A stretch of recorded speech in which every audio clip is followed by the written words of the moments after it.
Muy buenas noches, gracias por acompañarnos. Como ya lo dijimos en su momento, Donald Trump logró un regreso histórico a la Casa Blanca. Su victoria incluye un contundente triunfo en el colegio electoral con 310 votos frente a 220 de su rival demócrata. Este resultado, pues por supuesto, refleja una movilización significativa de su base en estados clave como Pensilvania, Arizona, Georgia, que fueron fundamentales para su éxito. Pero además, el Partido Republicano también logró consolidar su poder en el Congreso, asegurando la mayoría en ambas cámaras. Esto implica un fuerte mandato legislativo, allanando el camino para la implementación, por supuesto, de su agenda.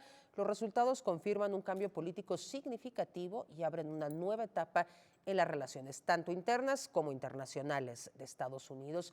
¿Qué significa todo esto para México y para el mundo? Hoy lo vamos a analizar, cómo estos eventos pueden redefinir las relaciones bilaterales, el multilateralismo, los conflictos regionales, los mercados y sobre todo nuestro futuro inmediato. Y para eso nos acompaña otra vez María Cristina Rosas, académica de la Facultad de Ciencias Políticas y Sociales, investigadora de la UNAM. María Cristina, gracias por estar con nosotros otra vez. Muchas gracias por la invitación, Kimberly, un placer. Gracias. Vamos a hablar de lo primero que nos compete, que son qué implicaciones para México tiene la amenaza de apenas del lunes pasado de imponer aranceles de 25% a México y a Canadá, 10% a China. ¿Es otra bravuconería de Donald Trump o a qué nos enfrentamos? Lo que pasa es que Donald Trump tiene esta idea de hacer a Estados Unidos grande otra vez, el MAGA, famoso Make America Great Again. Y este MAGA se basa en el proteccionismo y en tratar de reducir el déficit comercial de Estados Unidos, que déjame decirte, Estados Unidos lo atribuye a sus socios comerciales. La realidad es que ese déficit también tiene que ver con insuficiencias de la propia economía estadounidense, pero siempre es más fácil echarle la culpa al otro, ¿no? ¿Experto es Trump en eso? Sí, bueno, por ejemplo, en su primer mandato recordamos la guerra comercial contra China, los altos aranceles que le impuso, que por cierto Biden, que fue su sucesor, mantuvo, no hubo gran diferencia en la guerra comercial. Solo no hubo aspavientos, exacto, ni grandes declaraciones, pero fue lo mismo. Fue más de lo mismo. Ahora, para México y para Canadá es un problemón porque somos socios en un TEMEC que además fue un invento de Trump. Trump nos llevó a negociar un tratado México, Estados Unidos, Canadá para sustituir el Tratado de Libre Comercio de América del Norte, que según Trump era el peor tratado de libre comercio de la historia. Entonces dijo, vamos a hacer algo nuevo y bueno, este tratado tiene algunas innovaciones como esto de la revisión que nos va a tocar en 2026. Ahí viene. Esa cláusula de la revisión fue una criatura de Trump, Trump la metió y también otras Como situaciones. si hubiera sabido que él iba a estar en 2026. Sí, curioso, ¿verdad? Ya visualizaba eso él. Y también, bueno, temas como corrupción y demás, que son parte constitutiva del tratado. En este sentido, el que nos amenace con aranceles del 25% es agresivo, viola las disposiciones del TEMEC. Yo creo que no le esto importa mínimamente. Es importante decirlo, pero a él no le importa, De hecho, él no es institucional a diferencia de Biden o a diferencia de Kamala Harris, ¿no? Esa es la gran diferencia entre Trump y los demócratas. Nada institucional, él es visceral, él básicamente responde a impulsos, es un personaje impulsivo, lo sabemos, y también busca cumplirle a sus seguidores, a sus huestes, que compran esto de que los problemas de Estados Unidos se generan por culpa del mundo, por culpa de otros. Entonces, en ese sentido debemos entender las amenazas de Trump. ¿Las va a cumplir? Bueno, si las cumple, obviamente va a dañar seriamente no solo a México y a Canadá, sino también a la propia economía estadounidense, dado que somos interdependientes. Entonces, mucho del empleo, mucho de las inversiones que tiene Estados Unidos comprometido en México, la industria automotriz, bueno, que es el eje, ¿no?, de la relación trilateral, hay que decirlo, no solo bilateral, sino trilateral, se vería severamente mermada. Así que sí son como bravuconerías, pero a cambio él quiere algo y quiere, en el caso de México, que endurezcamos aún más las políticas migratorias y procesemos las solicitudes de migración de gente que quiere ir a Estados Unidos en México y que aquí se quede. Revivir el quédate en México. Exacto. Que colapsó nuestras fronteras en su momento. Recordamos esas imágenes de Tijuana, de las ciudades fronterizas, o de Tapachula. O pero aquí tendríamos que añadir que no nos está dando ningún apoyo financiero, a diferencia, por ejemplo, de lo que hizo la Unión Europea con Turquía, cuando creó un mecanismo similar de que se queden los sirios, que se queden los iraquíes en Turquía, y se le dio mucho dinero. Acá a nosotros no nos dan nada y tenemos que procesar todas estas solicitudes de personas que no quieren estar en México, hay que decirlo. Ellos quieren ir a Estados Unidos. Entonces es un problema por triple partida para nosotros. ¿Qué armas tenemos para negociar en esta relación tan asimétrica? Bueno, la interdependencia, ¿sí? El hecho de que tenemos que hacerle entender a Trump, a Estados Unidos, de que si México se desestabiliza, eso es malo para la seguridad de Estados Unidos. Si México se empobrece, eso es malo para la seguridad de Estados Unidos. Si la violencia de la delincuencia organizada sigue creciendo, eso es malo para Estados Unidos. Tenemos que jugar la carta de la interdependencia, porque Estados Unidos pretende que nosotros nos hagamos responsables de todo, del manejo de la migración, de combatir a la delincuencia organizada, etcétera, y la realidad es que pues somos interdependientes y los dos tenemos que, permíteme decirlo, Como la carta con la que contestó la presidenta Sheinbaum, ¿no? Hablando de los consumidores están allá, las armas vienen de allá. Exacto.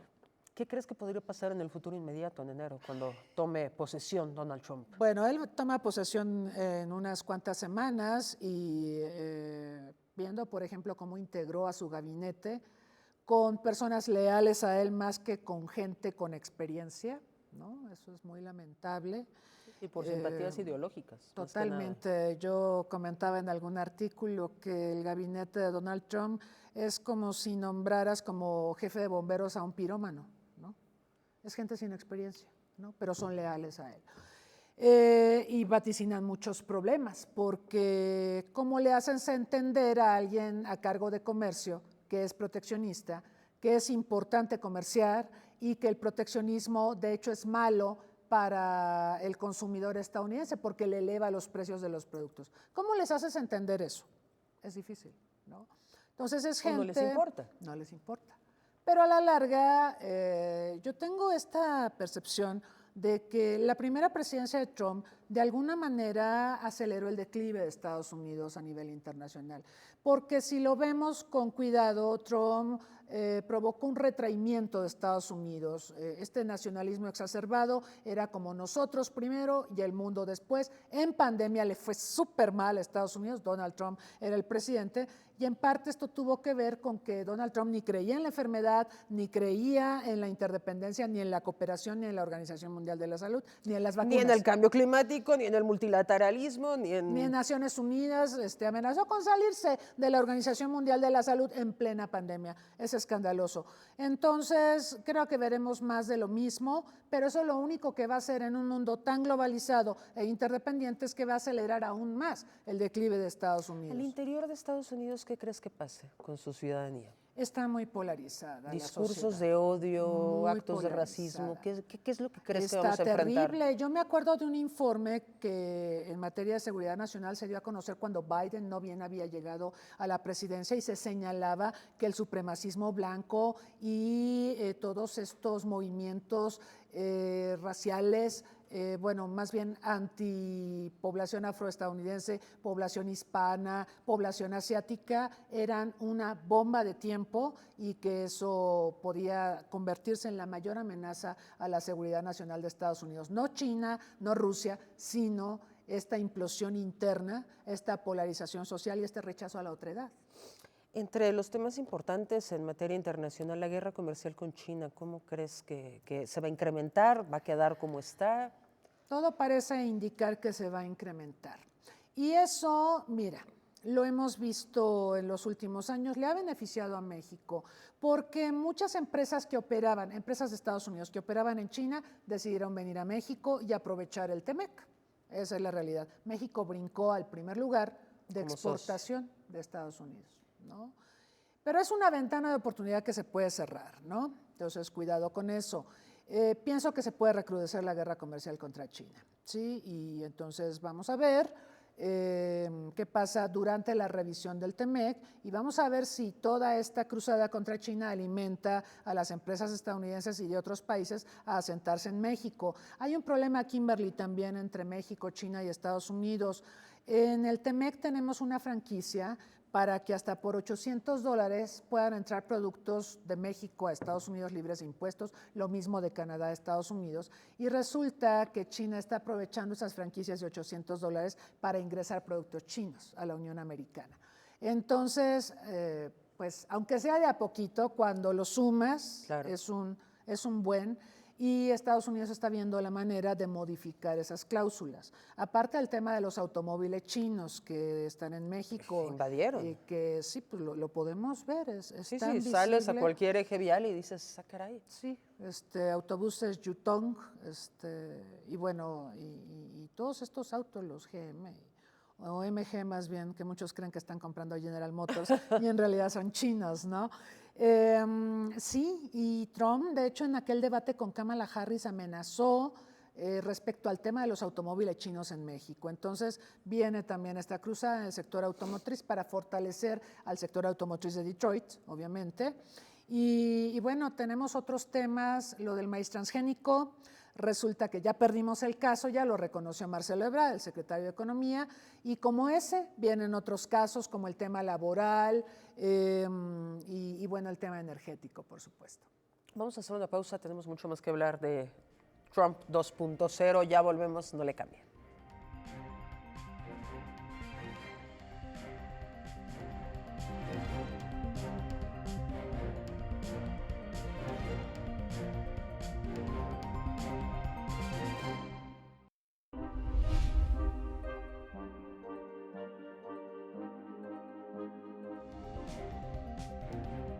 Frente a esas disyuntivas, no debemos olvidar que la verdadera libertad comienza con el respeto a quien piensa distinto a uno. Para conocer es necesario preguntar. Apoyar a las mujeres, apoyar a los grupos vulnerables a través del arte y la cultura es responsabilidad de todos. Cultura y activismo para eliminar la violencia de género. Bien preocupante socialmente, que es el tema del clasismo, del racismo, de la discriminación, y que la única vía es la educación. Debate 22. Temas como la gentrificación, expulsión, la discriminación cultural y los desalojos masivos, pues volvieron a la discusión pública. Aquí está como el reflejo de esta gran ciudad, de este gran pueblo. Son estas cosas las que nos llenan el alma, son actos de justicia.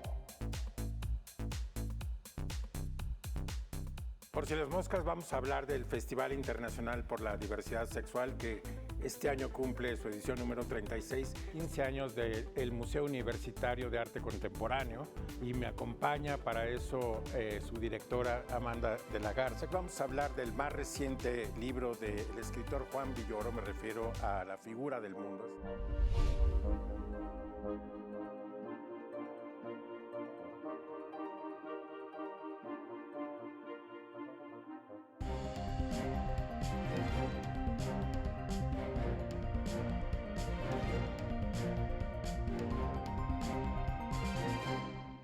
Temas que también importan, novedosos, sucedió ayer el cese al fuego entre Israel y Hezbollah en Líbano. ¿Tiene algo que ver con el tema Trump? Bueno, yo quisiera señalar que Israel se vio muy empoderado por Trump en su primera administración. Recordamos que Trump movió la embajada de Tel Aviv a Jerusalén. Y también negoció los acuerdos de Abraham. Y esos acuerdos de Abraham los negoció el yerno de Trump, que luego podríamos hablar de la función que tiene el yerno de Trump, porque él no tiene ningún nombramiento oficial y sin embargo tiene derecho de picaporte con el presidente, y eso es rarísimo. Eso es nepotismo según yo, pero bueno. El hecho es que se negociaron estos acuerdos de Abraham para que varios países árabes reconocieran al Estado de Israel. Hasta ese momento únicamente Jordania y Egipto reconocían al Estado de Israel. Después de los acuerdos de Abraham, Marruecos y otros países lo reconocen, pero el tema con los acuerdos de Abraham es que hicieron a un lado el tema palestino, ¿no? Entonces, una vez más. El tema palestino no es algo que particularmente le interese a Trump, porque eso desfavorece, según él, a Israel. Entonces, lo que pasó el 7 de octubre del año pasado, cuando empezó toda esta cruzada de Hamas contra Israel, con los más de 1.500 muertos y demás, en un acto terrorista de los más devastadores de los últimos años, muchos lo interpretaron como una respuesta a los acuerdos de Abraham, y muchos decían que en realidad la crisis que vive ahora Medio Oriente es culpa de la administración Trump. Yo creo que sí. Trump querrá arreglar las cosas en Medio Oriente. Yo lo que creo es que va a seguir favoreciendo a Israel y eso puede tener mucha resonancia en la región, podría exacerbar más el apoyo que Irán le da a Hezbollah, que le da a Hamas, los proxies, ¿verdad?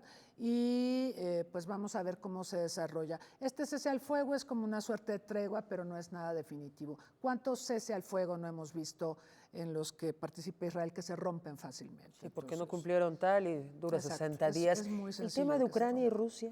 Bueno, ese tema Ese es interesantísimo. Y ahí está ya Zelensky coqueteando con Trump. Y hablando con él, pobre, porque la verdad es que Trump ya tiene muy en la mente que este conflicto termine. En un día, ¿o cuánto dijo? Dijo que en unas cuantas horas, 24 horas, no sé. Todo parece indicar que Trump está negociando con Putin, ¿sí? Hay un entendimiento entre ellos del que siempre también, lo hubo. Sí. Carecemos de más detalles, pero en la primera presidencia de Trump se reunían a puertas cerradas, solo estaban los traductores. Esto es muy sospechoso. No había nadie más presente. Entonces, ellos saben de qué hablan y Putin sabe cómo es que controla tanto al señor Trump. El hecho es que Trump parece que está dispuesto a favorecer a Putin en lo que sería el fin de la guerra en Ucrania. ¿Y esto qué implica? Bueno, varias cosas. Primero, bueno, yo creo que es difícil que Putin se quede con toda Ucrania, pero sí se quedará seguramente con la zona del Donbass, con Crimea, y seguramente va a querer por escrito garantías de que Ucrania no va a ingresar a la OTAN, porque este fue el origen del conflicto, ¿no? Entonces, por escrito, para que ya no haya dudas. ¿Qué va a pedir Trump a cambio? Bueno, yo creo que la tirada de Trump es tratar de romper la alianza Rusia-China. Eso es bien importante y va a ser crucial para la región. Es muy interesante porque la alianza de Rusia con China es muy incómoda para Occidente, obviamente para Estados Unidos, y Estados Unidos no quiere esa alianza. Ahora vamos a ver la reacción de Putin. A mí me parece que Putin es bastante astuto y no tan sencillamente va a concederle a Trump, pero creo que esos son los elementos, las cartas en la jugada. El tema Irán. Bueno, Irán fue muy hostigado durante la administración Trump y recordamos que había un pacto para tratar de transparentar lo que es el programa nuclear de este país. Este país no tiene armas nucleares, pero tiene un programa nuclear que eventualmente puede conducir a la elaboración de armas nucleares y ha recibido el apoyo bastante abierto de Rusia y sobre todo de China, ¿ok? ¿Qué va a pasar con Irán? Bueno, pues yo creo que la tirada de Trump es fortalecer a Israel para que contenga a Irán, justamente. ¿Y el futuro del multilateralismo, María Cristina? Porque siempre lo ha despreciado Donald Trump, empezando que no soporta estar subsidiando a la OTAN. Detesta a la ONU, ni hablar de los acuerdos climáticos. ¿Qué vamos a ver en los próximos 4 años en materia multilateral? Vamos a ver un momento muy difícil para la ONU. El próximo año la ONU cumple 80 años. Debería ser un momento de reflexión y un momento donde los países se sienten a negociar cómo dinamizar a esta importante institución. La realidad es que, recordando lo que fue la primera administración de Trump, Trump dijo que la ONU era cara, que estaba burocratizada, que no servía para nada y también se retiró de organismos multilaterales como la UNESCO en su momento, después Biden regresó a la UNESCO y amenazó con salirse, como lo comentamos, de la Organización Mundial de la Salud. No se salió, pero esta amenaza está latente. Estados Unidos sabe que requiere a la ONU para generar ciertos consensos. Sin embargo, este aislacionismo y nacionalismo, el MAGA de Donald Trump, creo que choca mucho con la percepción que tienen los internacionalistas dentro de Estados Unidos de que la ONU es necesaria. Trump no considera que sea necesaria. Eso es muy preocupante. Es más, cree que es un estorbo. Para los intereses instrumentales particulares de Estados Unidos, es un estorbo, dice Trump. Sí, tenemos ahí claramente a la que nombró como embajadora frente a la ONU, que fue tremendo nombramiento. Así es. ¿Qué crees que va a pasar en materia de inmigración, los flujos migratorios? Es una de las prioridades de Trump, lo ha señalado, lo hizo un tema toral en su primera administración, lo señaló en campaña y lo que podemos esperar es que se endurezcan los controles migratorios, las deportaciones y los castigos a México si, a juicio de Trump, México no está haciendo su parte en la contención. A juicio y humor, ¿no? En muchas ocasiones, claro, ¿no? Dependiendo cómo se despierte. Él no es institucional, o sea, la presidenta Claudia Sheinbaum no puede sentarse con Trump para negociar institucionalmente el tema migratorio, porque Trump no es así. ¿ok? Aparte de que es bastante misógino. Ese es otro problema adicional que hay que meterle a la ecuación. Entonces, va a ser difícil, va a ser muy difícil. Creo que todo va a ser a partir de decisiones que tome Trump, viscerales como es él, y nos vamos a tener que ir acomodando. Y la amenaza latente de Trump es sanciones, barreras comerciales, ¿sí?, contra México si México no hace lo que Trump juzga que es necesario para contener la migración. ¿Crees que vamos a tener que hacer lo que Trump crea que es necesario? Lo tuvimos que hacer en la administración de López Obrador, lo vamos a tener que hacer ahora. Sí. Suena feo, pero suena crudo, pero suena real. Yo quiero ser realista porque yo creo que el referente que tenemos son los primeros 4 años de Trump y fueron difíciles en estos temas, migración y fronteras. Recordamos lo del muro y demás. Yo creo que ahora veremos mucho más de eso. Una cosa, María Cristina, ¿tú crees que estamos subestimando a Donald Trump? Porque muchos hablan de él como un líder, pues, bravucón, visceral, muchas otras cosas, pero ¿crees que hay una estratega dentro de Donald Trump? Bueno, por ahí se estrenó una película recientemente que hablaba de The Brain Behind Donald Trump, pero al margen de eso, yo creo que Donald Trump representa el sentir de una parte al menos de los estadounidenses, una parte de los estadounidenses que sienten que las cosas van mal, que su bolsillo está resintiendo, digamos, la inflación, el costo de vida, personas que sienten que, bueno, los demócratas no supieron resolver los problemas y todo esto lo ha capitalizado Donald Trump. Hemos visto que la gente que más lo apoya es gente con un nivel educativo bajo, blancos, marginados, ¿no? Pero incluso Pero ya también, cuando ves el mapa de colores, Pero dices, hay incluso muchos que también- votaron por él y tenían vergüenza de decirlo, pero que lo apoyan.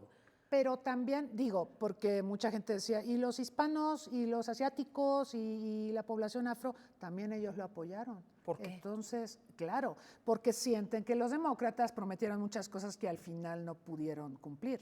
Y eso lo capitalizó Donald Trump. La retórica de Trump, si te acuerdas, era, las cosas van mal. Todo el tiempo, Todo el tiempo, catastrofista, todo está mal, todo está absolutamente. Bueno, su última amenaza, estamos al borde de la Tercera Guerra Mundial. Lo Si dijo. no votan por mí, Lo viene dijo. la guerra. Y eso vende y vendió bastante bien. Entonces es impresionante ver personas de origen mexicano que votaron por él y dicen, Donald Trump tiene razón. Puertorriqueños que celebraban en Miami, las escenas de las celebraciones en Miami de puertorriqueños a semanas de que A llamaron pesar de los la insultos, isla del basurero, La isla basura, dijo. es de no creerse. Bueno, pues eso te habla de la polarización social, pero de una estrategia mediática. Trump es un hombre de medios, sabe hablar ante los medios, sabe manejarlos. Entonces, creo que Kamala Harris entró tarde a la contienda, cometió muchos errores el Partido Demócrata, Biden se fue muy tarde. Quedó y chiquita también, ¿no? Quedó chiquita. O sea, porque en ciertos momentos decías, su único plus es ser mujer. Y además cuando la escuchaba se dedicó a defenestrar a Trump en lugar de explicar cómo iba a gobernar ella y cuál iba a ser su programa de gobierno. Entonces mucha En gente muchas dijo... ocasiones no lo tenía, ¿no? Porque si recuerdas esta entrevista con Fox News, la hicieron Sí. pedazos. Le fue muy mal, le fue muy mal. Un tema bien importante y son las declaraciones tan groseras que hicieron ayer en Canadá en contra de México. Terrible. ¿Qué está pasando ahí? No esperábamos ya- esta reacción de los canadienses. Bueno, viene un proceso electoral en Canadá, entonces también es un poco para consumo interno. Pero bueno, ayer fue el ministro de Comercio, ¿verdad? El que dijo que Que era ofensivo que los compararan. compararan con México. Bueno, está bien, señor. Y antes el gobernador de Ontario dijo que a México había que echarlo del Había que TEMEC echarlo y hacerlo un acuerdo bilateral. por la presencia china y porque China está triangulando vía México para introducir sus productos a los otros países miembros del TEMEC. Bueno, tenemos que ver que hay un contexto electoral en Canadá y entonces tenemos ahí también personajes, si no trumpistas, sí con una narrativa semejante a la de Donald Trump, porque ya vieron que la narrativa de Trump vende y vende bien, ¿no? Y pues también en Canadá hay un cierto fastidio con Justin Trudeau y los liberales y demás, entonces vamos a ver cómo termina de configurarse el mapa político en Canadá. La realidad es que los temas de política internacional sí están calando y los están usando personajes políticos y funcionarios de Canadá y le están haciendo mucho daño a la relación con México. Ahora, Dicho esto, hay que decir que la relación con México entre canadienses y mexicanos ya traía un deterioro porque hasta visas no se impusieron, te acordarás. Por el abuso a estas peticiones de asilo, ¿no? Y refugio y todo esto. Entonces ya arrastrábamos eso, pero ha habido muchos desencuentros entre el gobierno mexicano y el gobierno liberal de Trudeau. Y bueno, al final sí logramos tener algunas cumbres de América del Norte durante la administración Biden. Con Trump no hubo. No creo que vaya a haber ahora que regrese a la presidencia. Entonces eso es malo, Kimberly, porque las cumbres son importantes por las cumbres y la agenda de las cumbres, como la del G20, a la que fue la presidenta. Afortunadamente. Afortunadamente, y está bien que se vea México y que haga acto de presencia en estos foros, pero también son importantes por las reuniones bilaterales. Sobre todo. Porque ahí es donde puedes ventilar las broncas, ¿no? Y decir, a ver, tú dijiste esto y yo quiero que negociemos sobre esto, y ahí lo vas resolviendo. Pero el hecho de que no vayamos a tener cumbres trilaterales en medio de esta crisis de la relación México-Canadá y México-Estados Unidos sí vaticina un escenario terrible para México. Es correcto, se nos acabó el tiempo. Me gustaría mucho que nos acompañes el día que toma posesión Donald Trump para analizarlo. Gracias como siempre, María Cristina Claro que Rosas. sí. Gracias por habernos acompañado. Quédese en Canal 22.